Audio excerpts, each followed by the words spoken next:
The girl visits her filthy rich aunt for the first time, but gets ruthlessly shoved into a dusty attic storage room, and her uncle even despises her for being uneducated and vulgar, leaving her helplessly huddled in the corner crying secretly.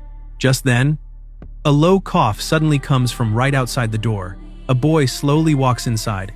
He doesn't look down on her like everyone else does. Instead, he hops on a beat-up wooden rocking horse and uses goofy moves to desperately make her smile.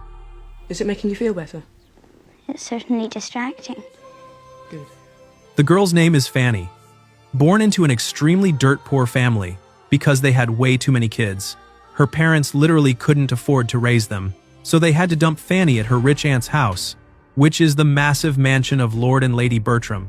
And the boy from earlier is Edmund, Fanny's second cousin, and the second son of the Bertram family. To help Fanny snap out of her homesick depression, Edmund sweetly brings out a thick stack of writing paper and a bottle of ink, telling her to write all her feelings down and mail it to her family.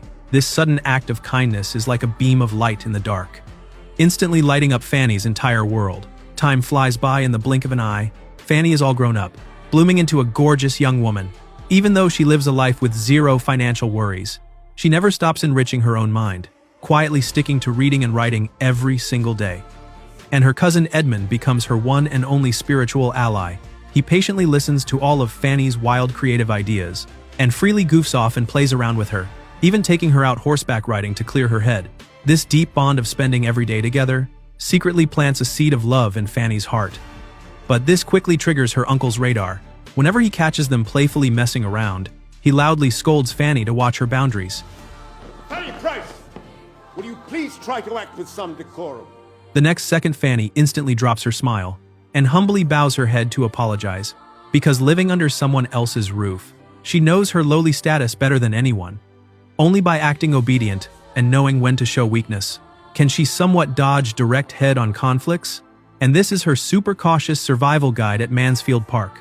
Until one day, the sudden arrival of an aristocratic brother and sister completely shatters the mansion's usual peace. The sister, Mary, is elegant and gentle. The brother, Henry, is a totally charming F-boy. The second they show up, they quickly grab the attention of everyone in the estate, and a highly toxic and complex love triangle kicks off, totally unlike the other conservative women in this traditional house. Mary is super passionate and acts extremely trendy. This unprecedented fatal freshness makes the conservative Edmund fall hard for Mary. She's delightful. And Mary is equally drawn to this gentle and elegant guy, even though she constantly hits up high society circles and is totally an experienced social butterfly. Edmund's rare traits of absolute kindness and determination are exactly what is missing in those flashy social scenes. After that, the two naturally start hanging out non-stop. The brother Henry also tags along because of his sister, becoming a regular guest at the mansion, which conveniently leads him to notice Fanny chilling in the corner. At a super lively party, Edmund and his dad, Sir Thomas, get into a massive argument. Fanny happens to walk in carrying snacks. She can't help but chime in with her own opinion, but the very next second, Sir Thomas suddenly flips the topic onto Fanny, actually praising Fanny for looking more and more stunning. You gained so much countenance. And smoothly turns to ask Henry's opinion. It must be the moral taste and the steadfastness of her heart that illuminate her eyes and give such a glow to her cheek. Henry instantly spits out a huge chunk of smooth-talking praise, but it makes Fanny feel crazy uncomfortable, telling him straight to his face to shut up, because she just wants to be an invisible nobody. However, right at this moment, Sir Thomas suddenly stands up and announces a huge decision. He is throwing a massive ball exclusively for Fanny, to officially launch her into high society. Facing this totally out-of-nowhere arrangement, Fanny literally cannot process it. She has to fake being calm, makes up a random excuse, and quickly walks away. Afterward, she completely ignores Edmund's worried attempts to stop her, and jumps right on a horse, sprinting madly through the pouring rain. Because it seems like only on horseback can she catch a tiny glimpse of freedom in this fake house. She can totally take being bossed around like a servant, but she also has untouchable boundaries in her heart, and that is, she must control her own life. She refuses to be used as a pawn, and definitely refuses to be picked over by men like a decorative vase. But the absolute F-boy Henry locks right onto her. From that day on, Henry finds every possible excuse to get close to Fanny daily, even pulling out his worn-out player tricks. But the wide-awake Fanny gives zero shits, because she easily saw right through the toxic, trashy nature hiding under Henry's sweet talk. You must know why I'm attempting to rent the parsonage. I wish to continue improving and perfecting my intimacy with you. Fanny, you have created sensations which my heart has never known before. Please. There is only one happiness in life, to love and be loved. Mr. Crawford, do not speak nonsense. But the relentless Henry turns around and desperately runs to Sir Thomas, straight up declaring he wants to marry Fanny. Hearing this mind-blowing good news, Sir Thomas goes absolutely crazy with joy. He does the unthinkable and walks into the storage room he has ignored for years, which is Fanny's dump of a bedroom. He grabs Fanny's hand and excitedly tells her to hold on tight to this once-in-a-lifetime chance.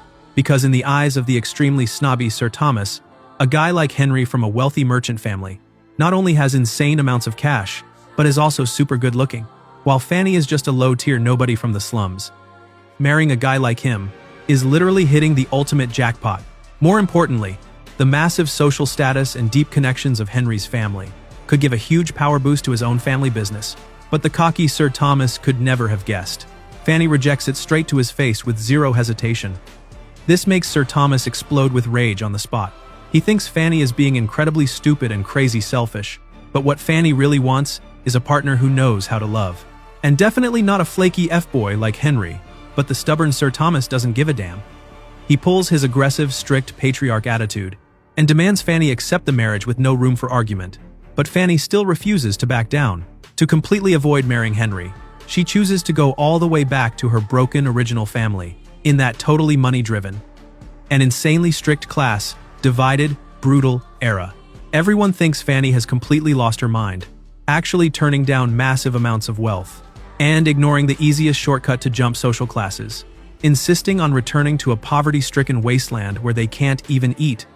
But only Fanny herself knows best. If she pawns off her very last bit of true heart for money, then she will truly have absolutely nothing left in this world. She firmly rejects Henry, definitely not out of arrogant superiority, but because of the deep self-awareness in her bones.